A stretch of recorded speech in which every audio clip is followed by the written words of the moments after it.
Amin. Baik saudara-saudara, pada hari ini kita akan belajar firman Tuhan dan tema kita hari ini adalah di sana ada AAY. Belajar dari kisah mujizat 5 roti dan 2 ikan. AAY itu apa? Nanti sebentar akan saya jelaskan. Tapi sekarang mari kita perhatikan teks kita Yohanes 6 ayat 1 sampai 13.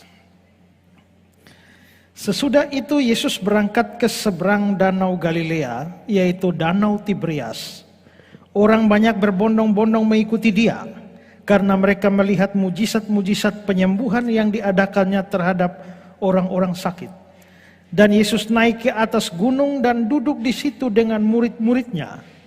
Dan pasca hari raya orang Yahudi sudah dekat. Ketika Yesus memandang sekelilingnya dan melihat bahwa orang banyak berbondong-bondong datang kepadanya, berkatalah ia kepada Filipus, "Di manakah kita akan membeli roti supaya mereka ini dapat makan?" Hal itu dikatakannya untuk mencobai dia, sebab dia sendiri tahu apa yang hendak dilakukannya. Jawab Filipus kepadanya, "Roti seharga 200 dinar tidak akan cukup untuk mereka ini, sekalipun masing-masing mendapat sepotong kecil saja." Seorang dari murid-muridnya, yaitu Andreas, saudara Simon Petrus, berkata kepadanya, "Di sini ada seorang anak yang mempunyai 5 roti jelai dan 2 ikan. Tetapi apakah artinya itu untuk orang sebanyak ini?" Kata Yesus, "Suruhlah orang-orang itu duduk." Adapun di tempat itu banyak rumput, maka duduklah orang-orang itu, kira-kira 5.000 laki-laki banyaknya. Lalu Yesus mengambil roti itu, mengucap syukur dan membagi-bagikannya kepada mereka yang duduk di situ. Demikianlah juga dibuatnya dengan ikan-ikan itu, sebanyak yang mereka kehendaki. Dan setelah mereka kenyang, dia berkata kepada murid-muridnya, "Kumpulkanlah potongan-potongan yang lebih supaya tidak ada yang terbuang." Maka mereka pun mengumpulkannya dan mengisi 12 bakul penuh dengan potongan-potongan dari kelima roti jelai yang lebih setelah orang makan. Kisah ini tentu saja kisah yang sudah tidak asing bagi kita, cerita yang terkenal, dibicarakan di dalam Injil-Injil. Dan tentu saja kita bisa belajar banyak dari kisah ini. Ada banyak pelajaran rohani yang bisa kita ambil dari kisah ini. Tapi pada kesempatan ini saya ingin mengangkat saja sesuatu fakta yang hanya muncul di dalam Injil Yohanes, tapi tidak muncul di dalam Injil yang lain. Dan itu adalah kisah yang sama-sama menceritakan tentang mujizat 5 roti dan 2 ikan itu. Tetapi Injil Yohanes memberikan informasi yang tidak diberikan oleh Injil-Injil yang lain. Menurut catatan Injil-Injil yang lain, dikatakan bahwa murid-murid Yesus mempunyai 5 roti dan 2 ikan. Dalam Matius 14 ayat 17 dikatakan, "Jawab mereka, yang ada pada kami di sini hanya 5 roti dan 2 ikan." Yang ada pada kami, yang ada pada murid-murid hanya 5 roti dan 2 ikan. Lukas 9 ayat 13. Mereka menjawab, "Yang ada pada kami tidak lebih daripada 5 roti dan 2 ikan. Yang ada pada kami." Jadi Injil Matius, Injil Lukas menceritakan bahwa yang ada pada kami roti dan ikan. 5 roti dan 2 ikan, itulah yang dimiliki oleh para murid Yesus. Tetapi kalau kita menengok ke dalam Injil Yohanes, maka kita akan diberitahu bahwa sebenarnya yang memiliki 5 roti dan 2 ikan itu sebenarnya seorang anak kecil. Yohanes 6 ayat 9. Di sini ada seorang anak yang mempunyai 5 roti jelai dan 2 ikan. Tadi dalam Matius dikatakan yang ada pada kami. Begitu juga Lukas, yang ada pada kami. Tapi Yohanes memberikan informasi bahwa sesungguhnya 5 roti dan 2 ikan itu adalah milik seorang anak. Dan saudara-saudara, hari ini saya ingin mengajak kita belajar dari fakta ini. Dan tentu saja ini adalah cerita yang menarik bahwa Yesus membuat mujizat yang luar biasa, di mana hanya dengan 5 ketul roti dan 2 ekor ikan dia bisa bikin mujizat yang mengenyangkan lebih dari 5.000 orang. Karena di sana dikatakan 5.000 orang laki-laki, tidak termasuk perempuan dan anak-anak. Bukan berarti perempuan dan anak-anak tidak ikut makan, tetapi tidak ikut dihitung. Berarti kira-kira diperkirakan bisa sampai 7.000 atau 8.000 orang makan dan semuanya menjadi kenyang. Bahkan jumlahnya masih lebih lagi. Kalau begitu ini tentu mujizat yang luar biasa. Tapi saudara-saudara, saya pada kesempatan ini tidak akan membicarakan hal-hal yang lain. Tapi saya akan mengangkat bahwa di dalam kisah ini saya ingin menyoroti 3 pihak di dalamnya yang saya sebut sebagai AAY. Di sana ada AAY. Nah, siapa AAY itu? Yang pertama adalah di sana ada Andreas yang menemukan roti dan ikan dari seorang anak kecil. Ini A yang pertama adalah Andreas. Di sana ada Andreas yang menemukan roti dan ikan dari seorang anak kecil. Bahwa Andreas menemukan anak kecil yang punya 5 roti dan 2 ikan itu nampak di dalam ayat 8 dan ayat yang ke-9. Seorang dari murid-muridnya yaitu Andreas, saudara Simon Petrus, berkata kepadanya, di sini ada seorang anak yang mempunyai 5 roti jelai dan 2 ikan. Ada Andreas di sana dan Andreas berkata, di sini ada seorang anak. Nah, lalu bagaimana sehingga Andreas bisa menemukan anak kecil itu yang mempunyai roti dan ikan itu? Kalau kita lihat di dalam keterangan Injil Markus, dikatakan dalam Markus 6 ayat yang ke-38. Tetapi Yesus berkata kepada mereka, berapa banyak roti yang ada padamu? Cobalah periksa. Jadi di sini Yesus mengatakan kepada murid-muridnya, cobalah periksa. Di dalam versi King James-nya dikatakan go and see, pergilah dan lihatlah.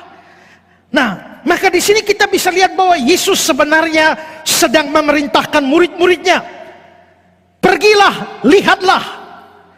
Apa yang ada, berapa roti, berapa ikan yang ada, pergilah dan lihatlah.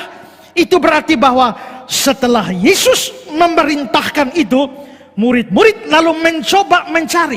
Karena Yesus perintahkan, pergilah, periksalah. Maka mereka, para murid tentu pergi dan memeriksa persediaan mereka. Dan dari sini kita mencatat bahwa Andreas, salah satu dari murid-murid Yesus itu, dia lalu menemukan anak kecil yang mempunyai 5 roti dan 2 ikan itu.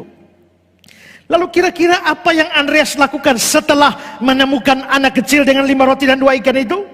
Sangat mungkin bahwa Andreas meminta rotinya, Andreas meminta ikannya, dan lalu ikan itu diserahkan oleh anak kecil itu di tangan Andreas atau para murid yang lain. Dan itulah sebabnya dicatat dalam Matius 14 ayat 17, yang ada pada kami di sini hanya 5 roti dan 2 ikan. Lukas 9 ayat 13, yang ada pada kami tidak lebih daripada 5 roti dan 2 ikan. Jadi adanya kata-kata yang ada pada kami, itu peristiwa yang sudah terjadi setelah itu. Tapi peristiwa yang mendahuluinya adalah Andreas mencari seorang anak itu, mencari roti dan ikan dan menemukan seorang anak. Dia meminta roti dan ikan anak itu lalu menyerahkan roti dan ikannya. Barulah terjadi yang ada pada kami hanya 5 roti dan 2 ikan. Jadi mengapa roti dan ikan itu ada pada muridnya? Karena ada anak kecil yang menyerahkannya. Mengapa anak kecil mau menyerahkan roti dan ikannya? Karena Andreas memintanya. Saudara, perhatikan satu hal penting di sini adalah bahwa Yesus memerintahkan murid-muridnya untuk memberi orang banyak makan, ribuan orang makan, sudah pasti makan roti, karena memang itu adalah makanan pokok, makanan wajib mereka orang Yahudi. Dan itu berarti bahwa murid-murid membutuhkan roti yang sangat-sangat banyak. Yesus menyuruh mereka memeriksa berapa roti yang ada. Mereka lalu memeriksa, mencari tahu, lalu menemukannya, lalu memintanya, lalu membawa roti itu kepada Yesus. Yesus memberkatinya, lalu menjadi makanan bagi ribuan orang. Itu berarti bahwa tindakan Andreas meminta roti dan ikan dari anak kecil itu bukan tindakan yang salah. Itu bukan tindakan yang tidak benar. Bahkan boleh dikatakan bahwa mengingat Yesus yang memerintahkannya, maka sebenarnya ini adalah tindakan yang wajib atau yang harus dilakukan oleh para muridnya. Dalam hal ini adalah Andreas. Jadi dalam rangka melakukan pelayanan yang besar, memberi makan ribuan orang seperti itu, maka tidak salah kalau para muridnya meminta mengumpulkan roti yang ada dari kelompok itu.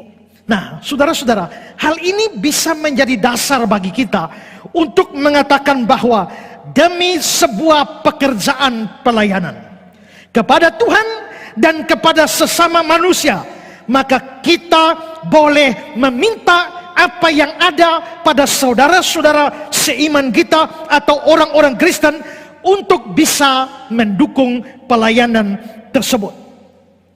Jika pada saat itu yang dibutuhkan murid-murid Allah roti, dan mereka dalam hal ini Andreas mencari dan meminta roti dari anak kecil yang memiliki itu, dan itu memberkati banyak orang, maka sekali lagi adalah sesuatu yang tidak salah apabila demi mengerjakan sebuah pelayanan yang memberkati banyak orang, yang akhirnya bisa memuaskan banyak orang, pekerjaan pelayanan itu bisa membenarkan kita untuk melakukan dengan cara meminta dukungan dari sesama orang percaya. Dan ini boleh menjadi dasar bahwa, sekali lagi boleh menjadi dasar bahwa di dalam pelayanan kita bisa atau kita tidak salah, kita diperbolehkan meminta bantuan dari saudara-saudara seiman untuk mendukung pelayanan itu. Nah, hal ini perlu kita camkan sungguh-sungguh supaya kita tidak memandang rendah setiap upaya pencarian dana atau penggalangan dana yang dilakukan secara benar demi kepentingan pelayanan.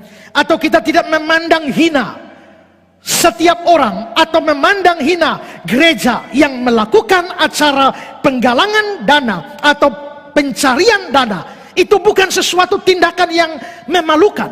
Itu bukan satu tindakan yang menyalahi firman Tuhan, bahwa demi sebuah pekerjaan pelayanan hamba Tuhan atau gereja mendorong atau mencari sumbangan dari orang-orang Kristen lain untuk mendukung pekerjaan pelayanan itu.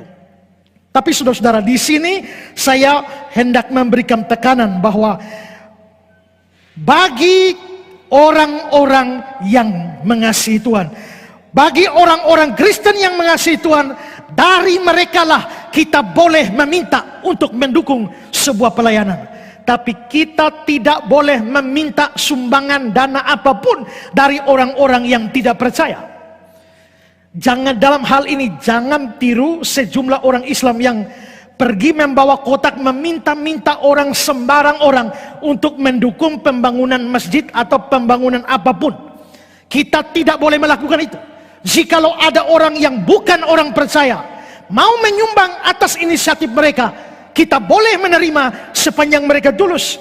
Karena kita lihat bahwa orang-orang Israel pun itu menerima sumbangan-sumbangan yang diberikan oleh orang-orang Mesir pada waktu orang Israel hendak keluar, karena Tuhanlah yang menggerakkan orang-orang Mesir untuk memberikan pemberian-pemberian atau juga hadiah-hadiah bagi orang-orang Israel. Nah, saudara-saudara, pada satu ketika pernah terjadi bencana besar, kelihatannya adalah bencana kelaparan yang besar, yang melanda hampir seluruh dunia pada masa itu. Maka gereja Tuhan terpengaruh, anak-anak Tuhan, orang-orang Kristen terpengaruh. Banyak orang Kristen jadi miskin pada masa itu, termasuk gereja di Yerusalem. Maka orang-orang Kristen di Yerusalem kekurangan makan. Mereka sangat sulit ekonominya. Dan pada saat semacam itu, lalu Paulus mengambil satu inisiatif untuk mengumpulkan semacam sumbangan dari gereja-gereja Kristen, saudara-saudara seiman di berbagai tempat, untuk memberikan dukungan bagi saudara seiman mereka di Yerusalem yang sementara terkena bencana kelaparan itu. Dan itu kita bisa lihat dalam 1 Korintus 16 ayat 1 dan ayat 2. Dikatakan di sana tentang pengumpulan uang bagi orang-orang kudus, hendaklah kamu berbuat sesuai dengan petunjuk-petunjuk yang kuberikan pada jemaat-jemaat di Galatia. Di sini Paulus, ini surat 1 Korintus, berarti Paulus sedang mendorong orang Korintus untuk juga bantu kumpul sumbangan dari orang Korintus. Tapi dia bilang, hendaklah kamu berbuat sesuai petunjuk-petunjuk yang kuberikan pada jemaat-jemaat di Galatia. Berarti Paulus pun itu meminta sumbangan dari jemaat Galatia. Pada hari pertama dari tiap-tiap minggu, hendaklah kamu masing-masing sesuai dengan apa yang kamu peroleh menyisihkan sesuatu dan menyimpannya di rumah, supaya jangan pengumpulan itu baru diadakan kalau aku datang. Jelas, Paulus sedang berbicara soal pengumpulan dana. Kenapa? Untuk dikatakan pengumpulan uang bagi orang-orang kudus. Orang-orang kudus ini orang-orang Kristen di mana di Yerusalem yang sedang menghadapi bencana kelaparan. Dalam Kisah 11 ayat 29 sampai 30 dikatakan begini. Lalu murid-murid memutuskan untuk mengumpulkan suatu sumbangan sesuai dengan kemampuan mereka masing-masing dan mengirimkannya kepada saudara-saudara yang diam di Yudea. Hal itu mereka lakukan juga, dan mereka mengirimkannya kepada penatua-penatua dengan perantaraan Barnabas dan Saulus. Maka sekali lagi, di sini ada bencana yang menghantam saudara-saudara seiman.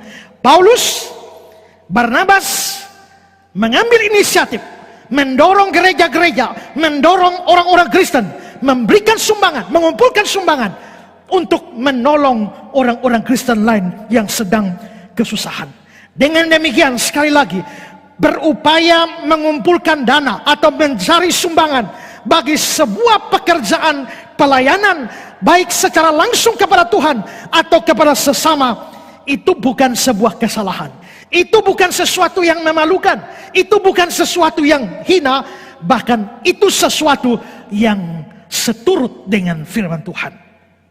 Saudara, saya sendiri banyak meminta kepada orang-orang Kristen tertentu yang saya yakin hati mereka sangat mengasihi Tuhan, mereka sangat mengasihi pekerjaan Tuhan. Saya sering meminta, tapi saya tidak pernah meminta untuk diri saya sendiri, tidak. Tapi saya sering meminta supaya mereka menolong orang lain. Jikalau saya melihat ada hamba Tuhan di sana yang susah, saya tahu ada seorang anak Tuhan yang cukup diberkati, lalu saya bicara dengan mereka, bisakah kamu menolong hamba Tuhan ini? Atau gereja ini sedang kesulitan, saya tahu yang di sana banyak duit, saya bicara dengan mereka, bisakah menolong ini? Saya sering melakukan hal itu.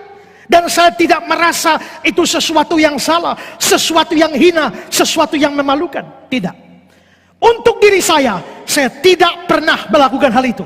Tapi saya tahu, saya banyak melakukan hal itu untuk banyak orang. Dan apalagi untuk pekerjaan-pekerjaan pelayanan.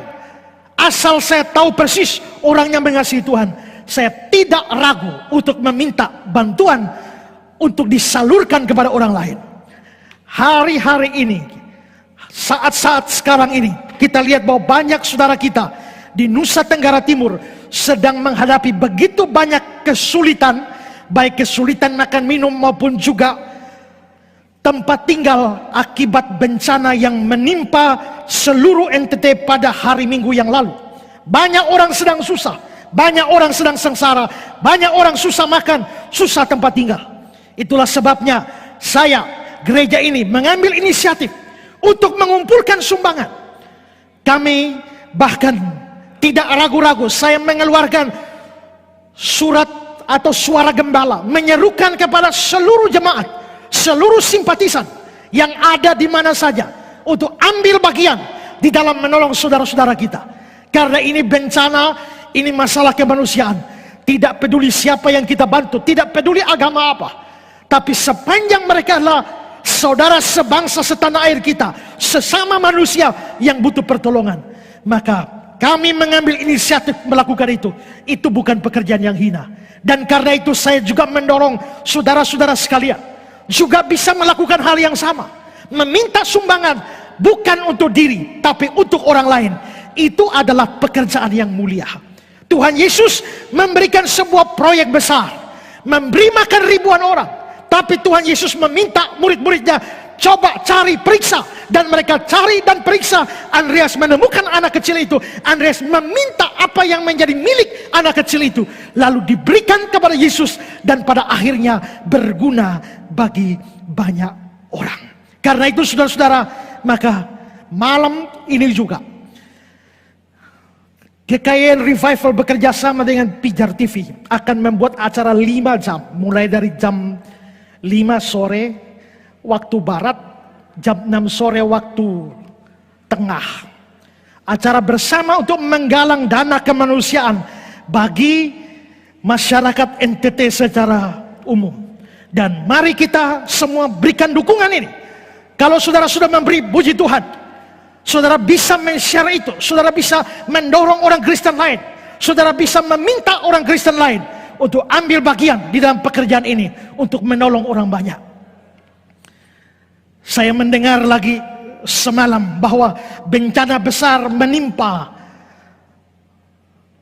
saudara-saudara kita di Jawa, Surabaya, Malang dan sekitarnya yang dihantam gempa bumi yang besar, dan banyak terjadi kehancuran di sana.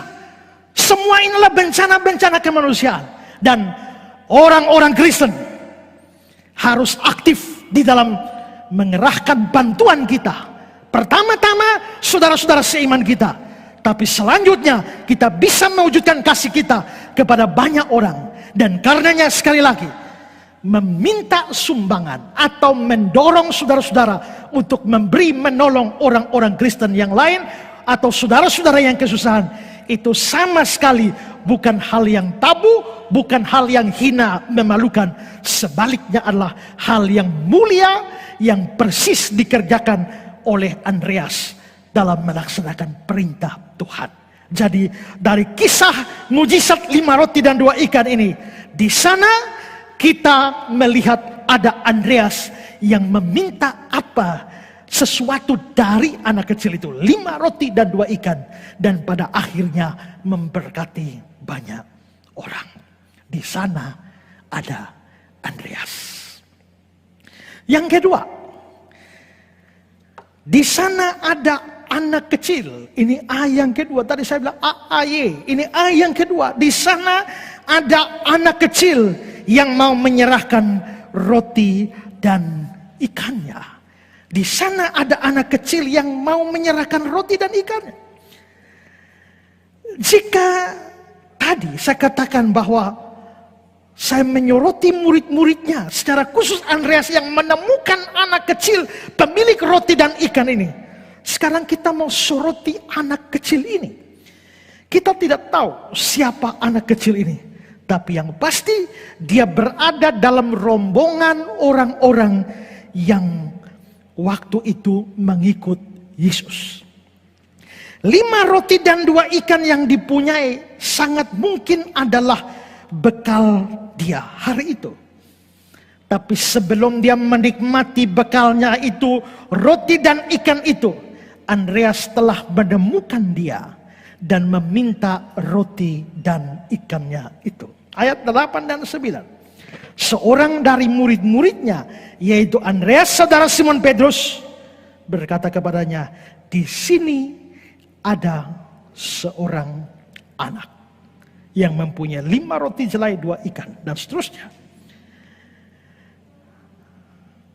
Menarik bahwa anak kecil ini ketika diminta roti dan ikannya, dia mau memberi roti dan ikannya kepada Andreas yang akhirnya sampai ke tangan Yesus, lalu menjadi mujizat besar yang memberkati banyak orang.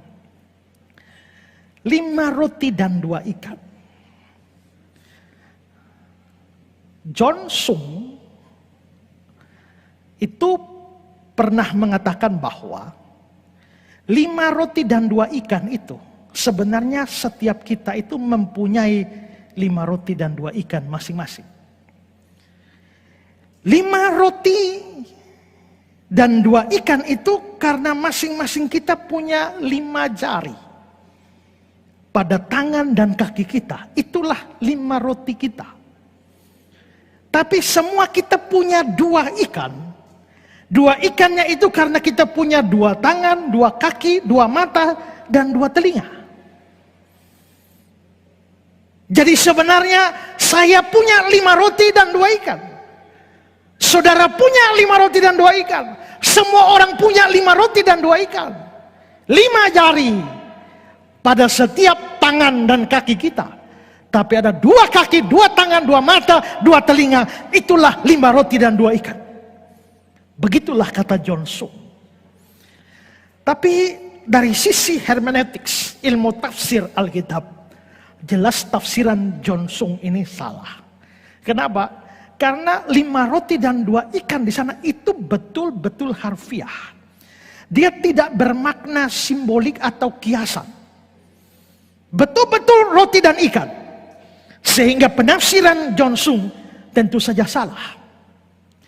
Tapi yang menarik dari khotbah John Sung ini adalah bahwa saya melihat John Sung memberikan, walaupun ini hanya imajinasi John Sung, tapi itu mungkin saja terjadi bahwa John Sung mengatakan bahwa si anak kecil pemilik 5 roti dan 2 ikan itu bisa saja menolak dan tidak memberikan roti dan ikannya ketika Andreas memintanya. Alasan apa saja yang bisa diberikan anak kecil itu? Perhatikan kata-kata John Sung. Ketika para murid meminta roti dan ikan kepada anak kecil itu, dia bisa saja mempunyai 4 respon berbeda. Pertama, dia dapat berkata, aku tidak mau memberikan kepadamu. Aku lapar dan aku mau memakannya sendiri. Anak kecil itu bisa mengatakan begitu. Lalu John Sung memberikan penerapannya. Memang banyak orang yang mempunyai sikap yang demikian. Mereka memakan sendiri 5 roti dan 2 ikan mereka. Namun setelah memakannya mereka tidak dikenyangkan. Kenapa? Cuma 5 roti dan 2 ikan. Tapi begitulah banyak kita lebih suka memakan berkat kita sendiri daripada beri kepada orang lain. Kedua, anak kecil itu bisa saja berkata, aku tidak mau memberikan kepadamu. Saudara dan teman-temanku semuanya ada di sini. Mereka mau makan bersamaku. Lalu Sung berkata, sekarang ini banyak juga orang yang bersikap demikian. Tetapi apakah mereka akan dipuaskan? Tidak juga, karena makanan itu belum diubah oleh Tuhan. 5 roti dan 2 ikan, kalau dia mau makan dengan teman-temannya, lalu satu orang dapat berapa potong? Toh mereka tidak bisa dipuaskan. Yang ketiga, anak kecil itu bisa saja memanfaatkan situasi dengan berteriak, siapa yang mau memakan roti-roti dan ikan-ikan ini, aku akan menjual kepada yang mau membayar tertinggi. Memang di hari ini terdapat banyak orang yang demikian. Orang yang merasakan dirinya pintar karena pernah sekolah di luar negeri dan karena itu memasang harga tinggi. Saat diminta pelayanan di gereja, mereka akan berkata, jika aku dibayar gaji sekian per tahun, aku akan melayani di gereja Anda. Jika tidak, aku tidak akan mau. Sangat menyedihkan. Kita telah mengkomersialisasikan 5 roti dan 2 ikan kita. Keempat, anak kecil itu bisa saja berkata, roti dan ikanku tidak mungkin dapat memberi makan 5.000 orang. Setelah aku memakannya, aku akan membuang sisa-sisanya. Memang ada orang-orang seperti itu. Mereka menyanyiakan roti dan ikan yang telah Tuhan anugerahkan untuk hal-hal yang tidak bermanfaat. Bukankah ini hal yang sangat menyedihkan? Jadi maksud John Sung adalah bahwa si anak kecil itu sebenarnya bisa punya banyak alasan untuk menolak permintaan Andreas. Dia bisa menolak memberikan roti dan ikannya kepada Andreas. Tapi bukan itu yang terjadi. Yang terjadi adalah bahwa si anak kecil itu dengan rela hati menyerahkan roti dan ikannya, dan sampai di tangan Andreas, lalu sampai di tangan Yesus, lalu akhirnya memberkati banyak orang. Di sana, di dalam kisah itu, ada Andreas yang mau meminta, tapi juga ada anak kecil yang mau memberi. Barclay bilang begini, di tempat itu ada seorang anak laki-laki. Dia tidak punya banyak untuk diberikan, tapi dengan apa yang dipunyainya, Yesus menemukan bahan untuk suatu mujizat. Kalau saja anak kecil itu tidak memberikan roti serta ikannya, maka di dunia ini akan berkurang satu peristiwa yang besar di dalam sejarah. Ya, kalau anak itu tidak memberikan, maka kita tidak pernah ada kisah Yesus memberi makan 5.000 orang dengan 5 roti dan 2 ikan. Untung ada anak kecil itu yang rela menyerahkan roti dan ikannya yang sedikit itu. Dan pada akhirnya kita punya sebuah cerita mujizat yang luar biasa. Seorang lain pernah mengatakan kata-kata begini, meskipun anak ini juga tahu bekalnya tak akan cukup untuk semua orang, dan tentu saja dia akan kehilangan bekalnya yang hanya sedikit itu, dia bersedia memberikan apa yang dia miliki.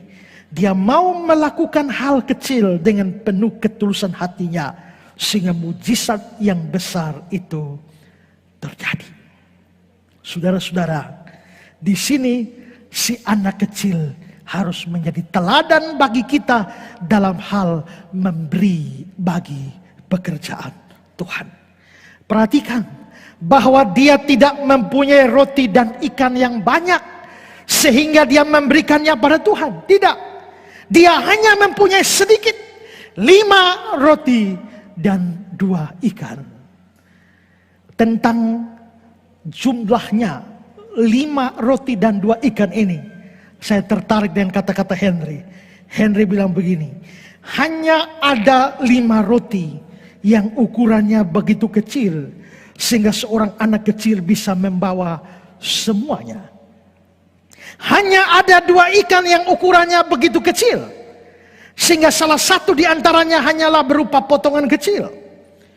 Persediaan roti yang ada hanya sedikit, tapi persediaan ikan lebih sedikit lagi untuk jumlah roti yang ada. Sehingga sepertinya mereka harus menggigit roti lebih banyak barulah memakan ikannya. Karena bukan 5 roti dan 5 ikan. Kalau 5 roti dan 5 ikan, 1 ikan untuk 1 roti. Tapi ternyata roti lebih banyak. Roti ada 5, ikan cuma 2. Bagaimana supaya diirit pas? 5 roti habis, ikan juga habis. Itu berarti bahwa beberapa gigitan roti itu hanya ditambah dengan sedikit ikan, sepotong ikan yang sangat kecil.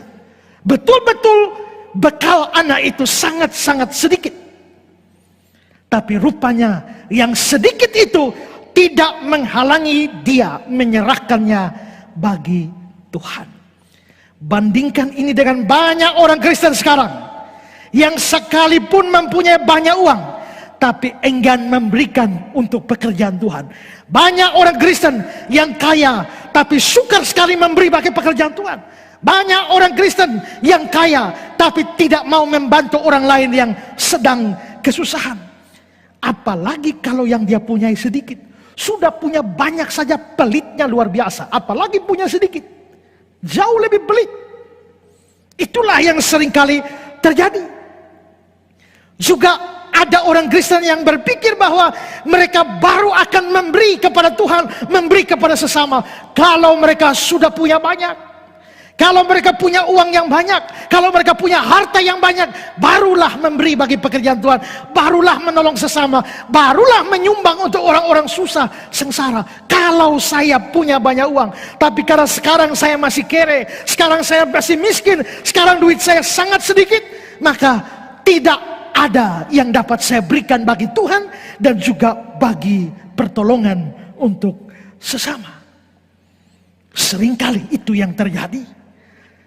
Karena itu seorang yang bernama Corinne Wells, dia mengatakan begini, engkau tidak harus kaya untuk menjadi dermawan. Jika ia mempunyai semangat kedermawanan yang benar, seorang miskin bisa memberi seperti seorang pangeran. Kalau kita punya semangat kedermawanan yang benar, seorang miskin pun dapat memberi seperti seorang pangeran. Atau ada seorang lain pernah mengatakan kata-kata ini, bukan apa yang engkau akan lakukan dengan 1 juta jika kekayaan adalah bagianmu, tapi apa yang engkau sedang lakukan pada saat ini dengan $1 dan $1/4 yang engkau miliki. Saya kalau punya $1 juta, saya akan melakukan ini. Jangan pikir yang kau tidak punya. Pikir yang sedang kau punya itu apa? Itu yang kerjakan itu. Dengan yang kau punya. Jangan memikirkan yang tidak dipunyai. Maka seringkali kita berpikir, seandainya saya kaya raya, seandainya saya punya uang 100 miliar, maka saya akan buat ini untuk Tuhan. Saya akan bantu ini, saya akan bikin acara ini untuk orang-orang susah, orang sengsara. Seandainya saya punya 100 miliar. Kamu tidak punya 100 miliar. Tapi sekarang yang ada padamu itu berapa? Pikirkan apa yang dapat kamu buat untuk Tuhan dan sesama dengan sedikit yang kamu punya. Bukan dengan banyak yang kamu tidak punya. Ada seorang jemaat yang ternak babi. Dan babinya sudah 10 ekor. Dia urus babinya, begitu senang. Dia pikir, wah ini hasilnya akan menguntungkan. Lalu satu hari pendeta berkunjung ke rumahnya. Dan pendeta tanya, Bapak, seandainya Bapak punya 500 ekor babi, apa yang Bapak berikan? Lalu dia bilang, kalau saya punya 500 ekor babi, 250 akan saya jual dan uangnya untuk gereja. Luar biasa. Lalu pendeta bilang, seandainya Bapak punya 100 ekor babi, apa yang Bapak mau bikin? Yang 50 saya jual dan saya pakai untuk bantu panti asuhan. Lalu pendeta bilang, seandainya Bapak punya 50 ekor babi, apa yang Bapak lakukan? 25 ekor akan saya jual dan saya akan bantu orang-orang miskin. Saya akan sumbang untuk bencana yang ada di NTT. Lalu pendeta bilang, seandainya Bapak punya 10 ekor babi, apa yang Bapak lakukan? Lalu si Bapak bangun dari bilang, Pak pendeta sindir saya ya. Saudara coba bayangkan, ketika bicara 500 ekor babi, dia bisa berikan 50%. Kenapa? Karena memang tidak ada 500 babi. Ketika omong 100 ekor babi, dia bisa sumbang 50. Kenapa? Karena dia tidak punya 100 ekor babi. Tapi begitu ditanya 10 ekor babi, marah dia. Kenapa? Karena dia punya. Dan dia tidak bisa bikin apa-apa dengan 10 ekor babi yang dia punya. Berapa banyak saudara yang punya pikiran seperti Bapak tadi? Jikalau saya punya begitu banyak, saya akan buat bagi Tuhan, bagi sesama. Tak usah pikir yang tidak ada. Sekarang yang ada itu berapa? Itu yang pikir untuk pakai untuk Tuhan dan pakai untuk sesama. Itulah yang dilakukan si anak kecil ini. Dia hanya punya sedikit, bahkan sangat-sangat sedikit. Bahkan setelah dia memberi, dia tidak punya apa-apa lagi. Karena memang yang dia punya ya hanya itu 5 roti dan 2 ikan. Tapi dia memberikan juga. Ini persis seperti janda miskin di dalam Lukas pasal 21. Yang memberikan seluruh nafkahnya. Inilah yang harus menjadi teladan bagi kita. Apakah kita mau meneladani anak kecil ini yang rela memberikan apa yang ada pada kita untuk mendukung pekerjaan Tuhan, atau menolong sesama yang sedang sengsara, sedang membutuhkan? Jangan pelit dengan Tuhan. Kenapa saudara? Karena kalau sampai Tuhan juga pelit dengan kamu, maka kelar hidup lu. Kalau sampai Tuhan pelit, kalau sampai dia pelit napas saja, kau sesak napas, ya. Kalau Tuhan pelit pada kita, maka habislah hidup kita. Karena itu jangan pernah pelit dengan Tuhan. Marilah teladani anak kecil ini yang mau memberikan apa yang ada padanya sekalipun sangat sedikit untuk mendukung pekerjaan Tuhan dan juga menolong sesama. Mungkin yang ada pada saudara tidak seberapa, sangat kecil, sangat sedikit, tapi ingat, pemberian anak kecil yang sedikit itu justru menjadi alat di dalam tangan Tuhan untuk membuat mujizat yang besar. Barclay bilang begini, Yesus memerlukan apa saja yang dapat kita bawa kepadanya. Mungkin yang dapat kita bawa itu tidak banyak, tetapi Yesus memerlukannya. Oleh karena itu maka mungkin sekarang kita tahu bahwa di dunia ini tidak akan terjadi mujizat, karena kita tidak mau membawa sesuatu kepadanya, termasuk diri kita sendiri. Di dunia ini tidak banyak terjadi kemenangan Yesus, oleh karena kita tidak membawa sesuatu kepada Yesus yang bisa diubah menjadi kemenangan tersebut. Kita boleh merasa menyesal dan malu karena kita tidak membawa banyak. Itu memang benar, tapi hal itu bukan alasan untuk sama sekali tidak membawa apa-apa yang kita punya kepada Yesus. Yang kecil selalu berarti banyak di dalam tangan Kristus. Yang kecil selalu menjadi berarti banyak di dalam tangan Kristus. Charles Haddon Spurgeon bilang begini, apapun yang engkau ambil dari dirimu sendiri dan berikan kepada Kristus, diinvestasikan dengan baik, itu sering akan menghasilkan 10.000% di tangan Tuhan. Lalu saya kutip kata-kata pendeta Budi Asali, sekalipun saudara hanya mempunyai uang sedikit, karunia yang kecil atau tidak berarti, dan sebagainya, tetapi kalau saudara mau mempersembahkannya kepada Tuhan, maka Tuhan bisa memakainya menjadi berkat yang besar bagi banyak orang. Satu hal yang dapat ditambahkan adalah bahwa anak kecil itu memberikan 5 roti dan 2 ikannya kepada Yesus. Dan akibatnya adalah, pertama, dia sendiri kenyang. Bahkan lebih kenyang daripada seandainya dia makan seluruh roti dan ikannya yang 5 roti dan 2 ikan itu.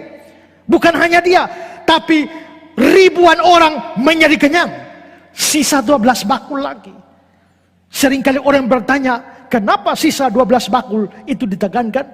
Karena Yesus menyuruh murid-muridnya untuk membagi-bagi roti. Berarti murid-murid belum makan. Tapi rupanya murid-murid kerja hanya bagi-bagi. Ada sisa 12 bakul. Berarti murid-murid satu orang dapat 1 bakul. Tuhan tahu memperhatikan orang yang melayani. Sudah disiapkan berkat khusus. Karena itu jangan ada yang khawatir kalau dia melayani Tuhan. Jikalau dia melayani Tuhan sungguh-sungguh, memberi makan kepada orang lain. Jikalau saudara dipakai untuk memberi makan orang lain, Tuhan tidak mungkin lupa memberi makan kepada saudara. Karena itu jangan pernah khawatir, jangan pernah takut kalau saudara mau Tuhan pakai untuk menolong orang lain. Dan pada akhirnya pemberian kita kepada Tuhan akan menjadi berkat bukan hanya bagi orang lain, tapi bagi diri kita sendiri. Saya tidak mengajarkan saudara supaya memberi lalu saudara diberkati secara limpah ruah. Tidak, itu paham teologi kemakmuran. Kita memberi bukan supaya kita diberkati. Kita sudah diberkati, makanya kita mau memberkati orang lain melalui berkat-berkat Tuhan yang ada pada kita. Kalau ternyata kita memberi, Tuhan mau memberkati kita, itu hanya bonus tambahan. Tapi jangan memberi supaya diberkati, tapi merasa sudah diberkati, dan karenanya kita mau memberi biarpun sedikit. Saudara, di Amerika ada seorang yang namanya Stanley Taub. Ini fotonya Stanley Taub. Dia adalah seorang pengusaha yang sudah berkali-kali bangkrut di dalam usahanya.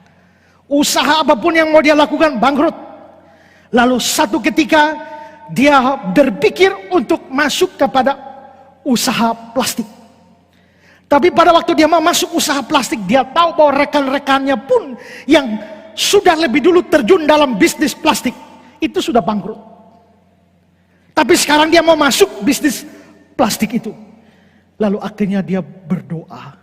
Dia bilang, Tuhan, saya sudah berkali-kali bangkrut. Dan sekarang saya mau masuk usaha plastik. Yang mana teman-teman saya pun sudah bangkrut. Sangat besar kemungkinan saya pun bangkrut. Tapi kalau saya boleh meminta Tuhan, Tuhan berkati usaha saya ini supaya jangan bangkrut. Dan saya berkomitmen dengan Tuhan, tidak akan pernah lalai memberikan 10% dari penghasilanku seperti yang Tuhan tuntut kepada Tuhan. Dia berdoa, amin. Dan dia mulai bekerja. Saudara-saudara, setelah dia bekerja, ternyata dan dia rajin memberikan persembahan persepuluhan, Tuhan ternyata berkati dia luar biasa. Setelah Tuhan berkati dia luar biasa, dia rasa berkatnya banyak, lalu dia bilang, Tuhan, rasanya Tuhan berkati saya sudah banyak, rasanya terlalu sedikit kalau saya kasih Tuhan 10%. Mulai sekarang Tuhan, saya mau, karena Tuhan sudah memberkati saya banyak, saya hanya ambil 80% dan saya berikan kepada Tuhan 20%. Lalu saudara, dia betul-betul kasih 20%. Dan Tuhan terus berkati dia. Karena Tuhan berkati dia, dia rasa sudah berkatnya sudah banyak dengan Tuhan, terlalu banyak berkat Tuhan. Rasanya dengan 80% saya terlalu banyak. Saya turun 70% dan saya berikan kepada Tuhan 30%. Dan dia sungguh-sungguh lakukan itu. Dan ternyata saudara, benar Tuhan memberkati dia luar biasa. Pekerjaannya, pabrik plastiknya berkembang di Amerika dan menjadi pabrik plastik terkemuka di Amerika yang bernama US Plastic Corporation. Ini adalah, kalau saudara, ini adalah pabrik plastik dari Stanley Tam. Maju luar biasa. Lalu dia makin diberkati lagi, lalu dia berdoa lagi, Tuhan, terlalu banyak berkat-Mu, terlalu banyak buat saya.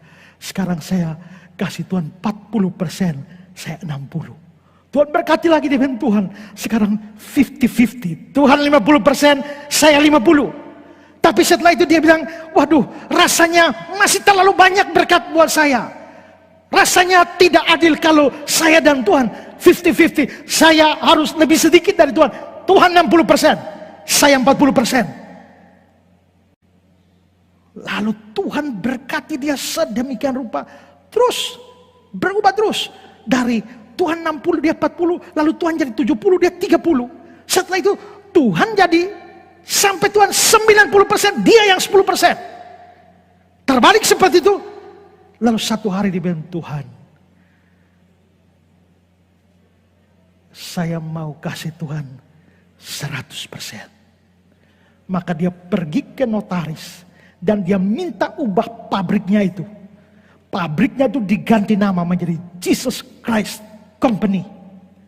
Dan pemiliknya adalah Yesus Kristus. Dan dia kerja lagi sebagai pegawai di sana. Dan terima gaji lagi. Terima gaji lagi. Kasih 10% lagi. Tuhan berkati orang ini luar biasa. Sampai di depan pabriknya, perusahaannya, dia pasang tulisan besar, Christ is the answer. Ini adalah depan pabrik dari Stanley Tam. Christ is the answer. Next. Ya, kita bisa lihat ada Christ is the answer di depan pabriknya Stanley Tam. Ini kisah nyata. Saudara bisa membaca kisah Stanley Tam ini di dalam bukunya. Ini adalah sejumlah buku atau publikasi dari Stanley Tam. Ya. God owns my business. Tuhan berkuasa. Tuhan pemilik dari bisnisku. Seluruhnya dia kasih. Lalu karena seluruhnya sudah dikasih, perusahaan ini sudah menjadi perusahaan Yesus Kristus, milik Yesus Kristus, berarti ada uang banyak. Lalu uang banyak ini dia bikin apa? Lalu satu hari dia bertemu dengan seorang yang namanya Charles Kuhlman. Ini adalah Charles Kuhlman, sahabat dari Stanley Tam. Ya. Next. Kalau kita lihat, ya ini adalah Stanley Tam, Charles Kuhlman, dan dia bersama-sama Stanley Tam dengan Charles Kuhlman, temannya ini. Mereka dua berpikir, ini sudah uang banyak, kita bikin apa? Lalu mereka dua bilang, bagaimana kalau kita dua bikin lembaga misi untuk mengutus misionaris-misionaris ke seluruh dunia. Dan akhirnya mereka dua mendirikan apa yang namanya Oriental Mission Society, suatu lembaga misi untuk wilayah timur, negara-negara timur. Dan kerjanya adalah mengutus para misionaris. Jikalau dia mengutus misionaris ke negara Nepal, maka di depan Jesus Christ Company bendera Nepal berdiri. Kalau dia utus misionaris ke Afrika Selatan, bendera Afrika Selatan berdiri di depan Jesus Christ Company. Coba kembali lihat gambar tadi sebelumnya, yang ada bendera-bendera. Itu adalah bendera-bendera Stanley Tam berdiri di depan kantor misi OMS, di mana seluruh bendera, dan dia melayani, mengutus misionaris hampir ke 70 negara. Seluruhnya dibiayai dari Jesus Christ Company. Lalu saudara, kira-kira pada tahun 1970-an, ada perempuan muda dari Skotlandia pergi ke Jesus Christ Company, Oriental Mission Society. Dan dia bilang, saya telah berdoa sekian lama dan Tuhan mau mengutus saya ke Indonesia. Ya, perempuan muda itu namanya Nancy Gill. Dia dipanggil Tuhan untuk pergi ke Indonesia. Dan akhirnya dibiayai oleh Oriental Mission Society dari Charles Kuhlman dan Stanley Tam. Lalu dia masuk ke Indonesia, mulai beritakan Injil. Mulai beritakan Injil, dapat orang yang percaya. Beritakan Injil, dapat orang percaya. Setelah itu dia berpikir bahwa orang-orang ini harus dilatih untuk beritakan Injil. Lalu dia latih orang-orang untuk beritakan Injil. Orang-orang ini terus beritakan Injil. Lama-lama makin banyak, perlu dilatihan. Dikasih latih lagi untuk beritakan Injil. Dan lama-lama makin banyak kelompok itu harus dilatih beritakan Injil. Maka dirasa dibutuhkan suatu pelatihan penginjilan, pelatihan teologi untuk orang-orang ini. Ya, dan akhirnya di bawah donasi dari Jesus Christ Company, Oriental Mission Society, lalu dibuatlah suatu pusat pelatihan teologi Nusantara di Kota Malang, dan pada akhirnya berkembang menjadi Sekolah Tinggi Alkitab Nusantara yang sekarang ada di Malang. Ini adalah yang dibangun oleh Oriental Mission Society. Tahun 1995 ada satu anak muda dari NTT pergi ke sana dan sekolah di tempat itu. Dan tahun 2021 dia keluar dari sana dan diwisuda dari sekolah itu. Ini anak muda itu. Dan anak muda itulah yang hari ini sedang berdiri dan berkhotbah buat saudara. Pendeta Ezra Soru. Saya telah memberitakan firman dan memberkati banyak orang. Tapi bagaimana saya bisa memberkati banyak orang? Itu tidak lepas dari sekolah itu. Sekolah Alkitab Nusantara itu. Tapi sekolah itu tidak terlepas dari Nancy Gill. Nancy Gill tidak terlepas dari Oriental Mission Society. Oriental Mission Society tidak bisa terlepas dari Jesus Christ Company. Dan Jesus Christ Company tidak bisa terlepas dari Stanley Tam. Stanley Tam sudah mati, tapi dia telah memberkati jutaan orang di seluruh dunia. Kenapa? Dimulai dari hati yang mengasihi Tuhan dan mau memberikan apa yang ada pada dia untuk Tuhan. Itu pengalaman pribadi Stanley Tam. Kita tidak harus ikut. Kita tidak harus menyerahkan semuanya yang ada pada kita. Tapi yang paling penting di sini adalah bahwa jikalau Tuhan mau meminta sesuatu, Tuhan mendorong kita memberi sesuatu dari diri kita. Jangan pernah pelit, sekalipun itu sangat sedikit. Di sana ada seorang anak kecil yang berani memberikan yang sedikit darinya, 5 roti dan 2 ikan. Dan akhirnya memberkati banyak orang. Saudara tidak pernah tahu, sedikit dari saudara mungkin bisa memberkati banyak orang. Saudara tidak pernah tahu itu. Mungkin Mungkin sampai di surga nanti, saudara akan tahu semua itu. Pada waktu pengadilan terakhir, ketika Tuhan memberikan upah kepada setiap pekerjaan kita, mungkin kita akan diberitahu seberapa pengaruh yang kita sudah capai melalui apa yang kita beri. Di sana ada Andreas yang mau meminta apa yang ada pada anak itu. Di sana ada anak kecil itu yang mau berikan apa yang ada darinya. Dan yang ketiga, di sana ada Y. Di sana ada Yesus yang membuat mujizat dengan roti dan ikan dari anak kecil itu. Setelah 5 roti dan 2 ikan dari anak kecil itu diserahkan ke murid-murid Yesus, Andreas, akhirnya sampai di tangan Yesus. Yohanes 6 ayat 9. Di sini ada seorang anak yang mempunyai 5 roti jelai dan 2 ikan. Ayat 11.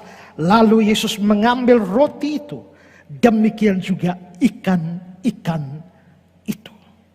Lalu apa yang terjadi selanjutnya? Sebagaimana yang kita semua sudah tahu, terjadi mujizat besar, di mana dari 5 roti dan 2 ikan itu, ribuan orang bisa makan dan menjadi kenyang, bahkan sisa 12 bakul lagi. Seringkali ditanyakan, dari mana roti itu jadi banyak?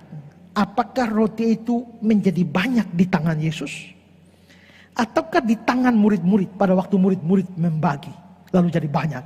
Atau jadi banyaknya di tangan Yesus? Memang tidak ada penjelasan eksplisit, tapi saya berpandangan bahwa mujizat itu terjadi di tangan Yesus dan bukan di tangan murid-muridnya. Dasarnya apa? Karena kata memberikannya, coba kalau kita lihat Lukas 9 ayat 16. Dan setelah dia mengambil 5 roti dan 2 ikan itu, lalu dia memecah-mecahkan roti itu dan memberikannya. Kata memberikannya itu, ya, kalau kita melihat di dalam ayat ini, kata memberikan yang juga muncul dalam versi Markus, itu dalam bahasa Yunaninya, itu menggunakan bentuk imperfect tense. Dan itu menunjukkan bahwa dia memberikan dan terus memberikan. Ini menunjukkan bahwa mujizat terjadi di tangannya. Terus memberi dan terus memberikan. Terus memberikan. Berarti mujizat roti digandakan, ikan digandakan itu terjadi di tangan Yesus. Nah, di sini kita bisa melihat bahwa di tangan Yesus, apa yang sedikit jadi banyak. Apa yang kurang jadi cukup. Bahkan jadi lebih. Kalau kita kembali ke belakang sejenak, maka kita akan melihat bahwa proyek yang diterima murid-murid itu adalah proyek yang sangat besar. Mereka disuruh, kamu harus beri mereka makan. Memberi ribuan orang makan. Itu jelas membutuhkan budget yang luar biasa besar. Sedangkan modal yang ada baru 5 roti dan 2 ikan. Modalnya sangat kecil. Proyeknya sangat besar. Proyek pelayanannya sangat besar. Memberi makan ribuan orang. Modal yang ada sangat kecil. Cuma 5 roti dan 2 ikan. Tentang ini, Pendeta Budi Asali berkata, Tuhan sering meletakkan kita dalam situasi di mana tugas atau pekerjaan besar atau banyak, tapi kemampuan atau tenaga sedikit. Tuhan kasih tugas besar, tapi kemampuan sedikit. Mengapa Tuhan lakukan itu? Menurut Yohanes 6 ayat yang ke-6, hal itu dikatakannya untuk mencobai dia. Sebab dia sendiri tahu apa yang hendak dilakukan. Mencobai di sini artinya menguji. Tuhan menguji iman murid-muridnya.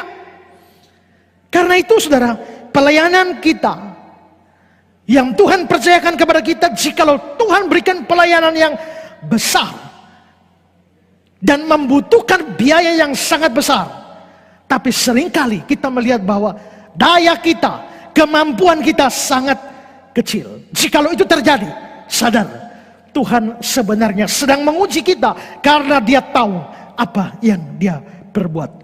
Dan dalam ujian semacam ini, Tuhan kasih proyek yang besar, tapi dengan kemampuan yang kecil, sumber daya yang kecil. Kalau Tuhan melakukan itu ujian. Tapi dalam ujian semacam ini biasanya ada 2 jenis orang. Jenis pertama itu jenis seperti Filipus. Di dalam ayat yang ke-7 dikatakan, jawab Filipus kepadanya, roti seharga 200 dinar tidak akan cukup untuk mereka ini, sekalipun masing-masing mendapatkan sepotong kecil saja. Filipus ini kelihatannya orang matematika. Begitu kasih tahu makan ribuan orang, dia langsung kalkulasi, langsung dia tahu bahwa ini butuh uang 200 dinar. Minimal. Kalkulasinya bagus sekali. Dan setelah dia mengkalkulasi secara matematika, dia rasa ini mustahil. Ini pelayanan terlalu besar.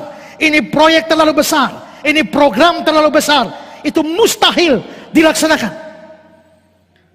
Seandainya boleh usul, mungkin Filipus akan usul program itu dipending dulu.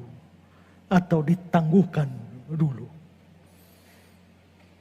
Selalu ada jenis Filipus seperti ini dalam pelayanan.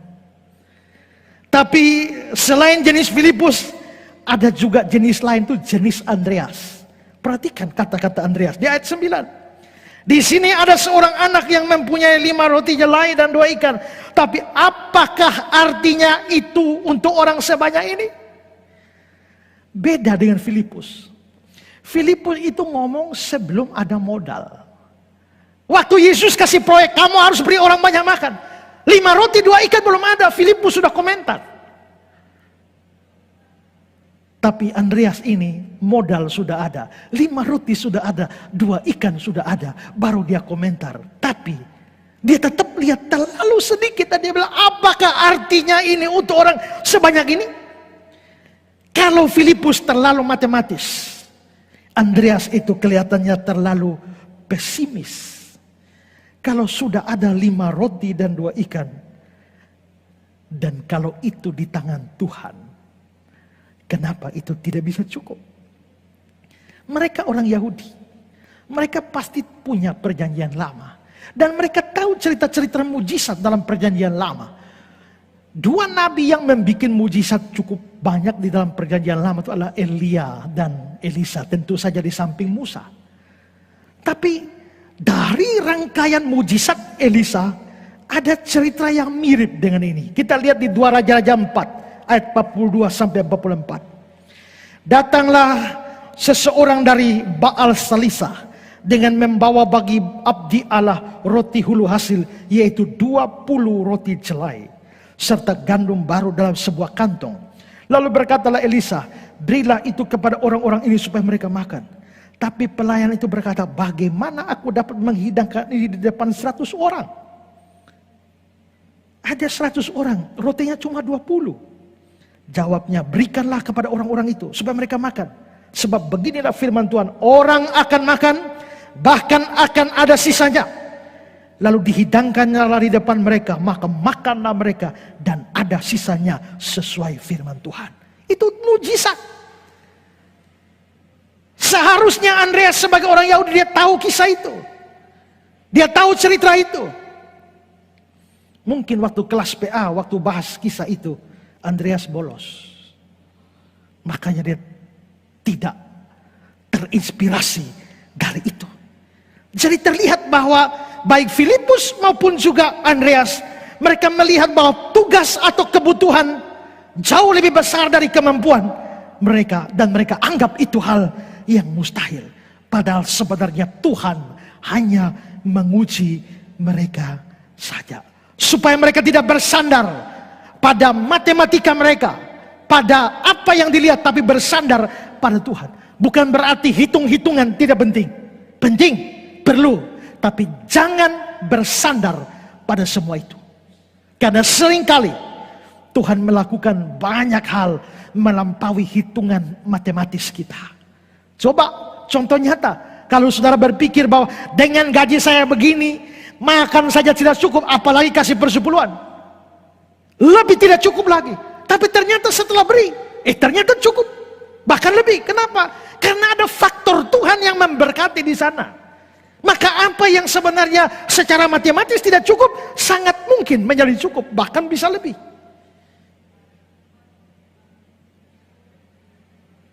Ada orang berpikir saya kerja 6 hari, itu pun tidak cukup kebutuhan.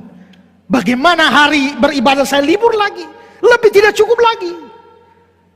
Tapi kita bisa lihat ada orang kerja 7 hari, tapi tetap kekurangan. Ada orang kerja hanya 6 hari, 1 hari dia khususkan bagi Tuhan. Turut firman Tuhan dan ternyata dia diberkati lebih banyak. Kenapa? Karena ada faktor Tuhan di sana yang bisa membalik hitung-hitungan matematis. Maka di sini kita bisa lihat bahwa ada Tuhan di sana yang bisa mengubah apa yang sedikit menjadi besar, menjadi banyak, menjadi cukup. Seperti pernah saya bilang, saya punya mimpi yang besar untuk membuat semacam penampungan bagi anak-anak dari kampung-kampung yang tidak sekolah. Banyak orang-orang anak-anak kita dari NTT yang miskin, lalu diambil oleh orang-orang Islam, pergi di bawah sekolah di pesantren-pesantren, beberapa tahun kemudian pulang jadi mualaf semua, lalu mulai mengislamkan di daerah mereka sendiri. Kenapa? Memanfaatkan kemiskinan yang ada. Saya punya kerinduan 1 hari punya tempat penampungan, membuat sekolah yang berasrama, dan anak-anak dari NTT ditampung semua, diberikan makan, berikan minum, berikan pendidikan, berikan pelatihan yang baik. Itu mimpi besar di kemudian hari. Tapi berapa daya dan kemampuan? Sangat sedikit. Tidak memadai hari ini. Tapi jikalau itu proyek dari Tuhan, maka itu bukan sesuatu yang mustahil. Karena itu dalam kehidupan bergereja kita, kehidupan pelayanan kita, bahkan kehidupan pribadi kita, bersandarlah kepada Tuhan. Bukan bersandar pada logika dan matematika kita. Logika matematika kita penting, tapi sadar di atas semua ada Tuhan. Dan karena itu juga jangan takut melakukan pekerjaan Tuhan yang besar, sekalipun yang kita punya hanya sedikit. Dengar baik-baik apa yang saya katakan ini. Ini kata-kata saya. Mereka yang memulai pelayanannya dengan keuangan yang cukup atau bahkan lebih, jarang melihat mujizat. Sedangkan mereka yang berani melayani dengan budget yang minim akan melihat banyak mujizat. Kalau dulu saya menunggu sampai kita cukup uang baru sewa hotel, GKIAN Revival tidak pernah ada. Kalau dulu saya menunggu sampai kas kita cukup baru kita pindah ke Scott Galilea, kita tidak pernah melihat mujizat-mujizat di sana. Kalau waktu itu kita menunggu sampai uang kita cukup baru kita masuk ke Hotel Sylvia, kita tidak akan pernah lihat mujizat-mujizat. Kalau waktu itu kita tunggu sampai kita punya uang banyak cukup baru kita beli tanah untuk gereja ini, kita tidak akan pernah melihat mujizat. Tapi semua hanya langkah-langkah iman, dan mata kita melihat banyak mujizat yang Tuhan buat dengan apa yang sedikit, apa yang kurang dari kita. Tuhan memberkati semua sampai bisa tercukupkan semua. Kalau demikian, maka marilah kita mengerjakan pelayanan kita, menjalani hidup kita. Jangan pelit dengan Tuhan. Tuhan bisa pakai apa saja, Tuhan bisa pakai siapa saja. Tuhan bisa pakai hal yang kecil, 5 roti dan 2 ikan, jadi berkat bagi banyak orang. Yang harus kita lakukan, belajar dari Andreas, jangan malu untuk menggerakkan orang Kristen yang lain untuk memberi bagi pekerjaan Tuhan atau termasuk menolong sesama. Tapi juga di sisi lain kita perlu belajar seperti anak kecil itu yang mau menyerahkan apa yang ada pada kita sekecil apapun dan dipakai oleh Tuhan untuk jadi berkat bagi banyak orang. Maukah saudara Tuhan memberkati kita? Amin. Mari kita tunduk kepala sejenak.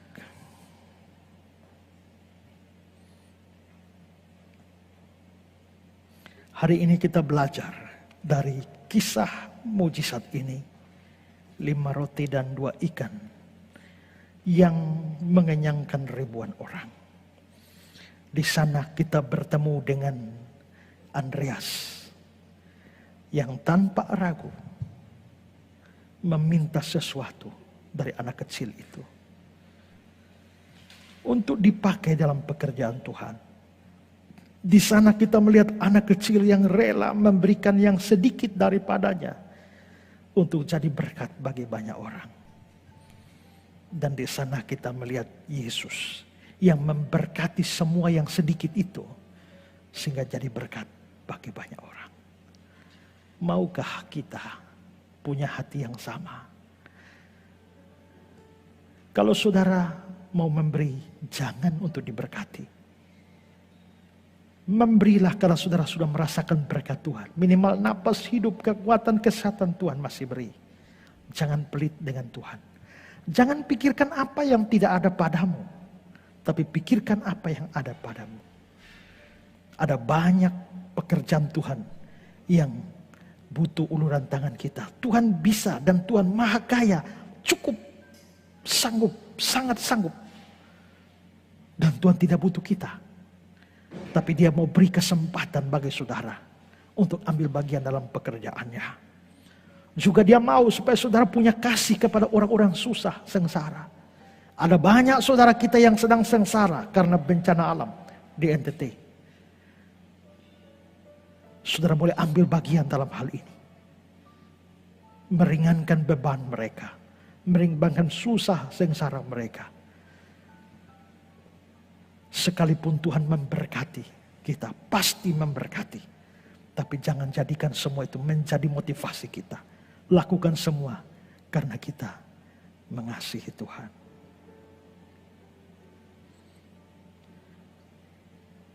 Melayani lebih sungguh.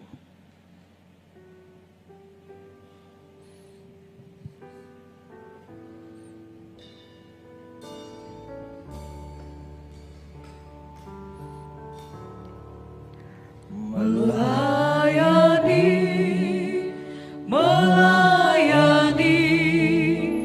lebih sungguh. Melayani lebih sungguh.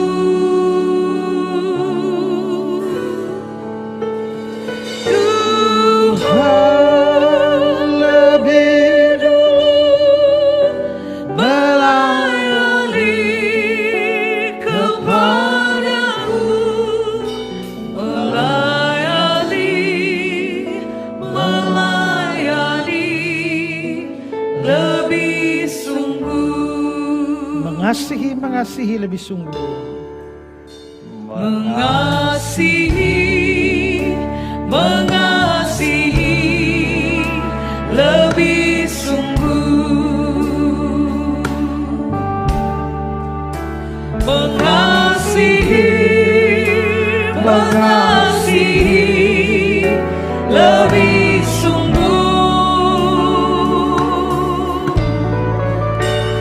Tuhan lebih dulu Mengasihi kepadaku, mengasihi